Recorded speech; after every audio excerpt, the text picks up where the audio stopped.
In this segment, I'm going to demonstrate the technique pedal pump.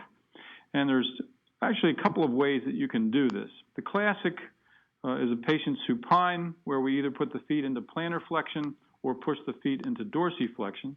We'll show the plantar flexion first. What we're going to do is come down towards the talotibial aspect of the ankles, put the palms of our hand down over the dorsal aspect of the foot and control the ankle. And then I'm going to lean just with one leg behind the other. I'm going to lean forward just a little bit to get my shoulders over that and then pull back so that I have a traction towards me on the patient's leg.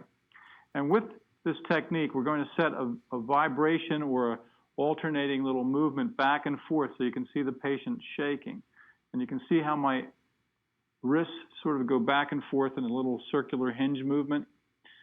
Sometimes the students do this incorrectly because they think the force is down towards the table, and you see them doing this, and you can see that does nothing for this oscillation.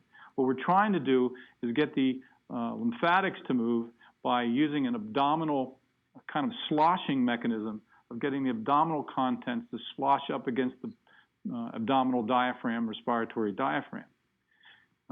In our laboratory, in our research laboratory, we have 2 AT101 beds with which we're doing research on something very similar, with the bed doing this to the patient so the physician doesn't have to do it.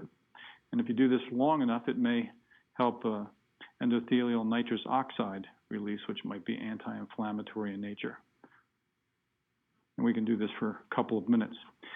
The patients on the AT101 bed with research are actually lying on the table doing this for about 45 minutes.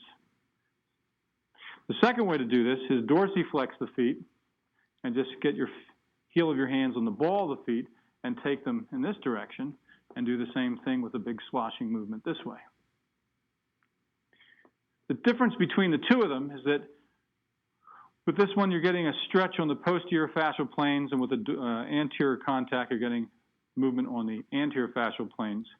However, with the patient lying supine, if you really think you need to do something for the posterior aspect, you could vary this and ask the patient to lie prone and do it in the prone position. If you do it in the prone position, then you would have to have the feet off the table, and then you would do it with the balls of the feet only. But if you're doing the supine technique, both techniques, the feet must be on the table. Some people do variations of this where they try to have the patient relax and just have them breathe deeply and let it out, and they kind of do little shaking movements like this, raising the legs and then bringing it down, gives them a little bit of lymphatic drainage out of the lower extremity as well. But the classic pedal pump is with plantar flexion or dorsiflexion, and an oscillation again at 1 to 2 per second.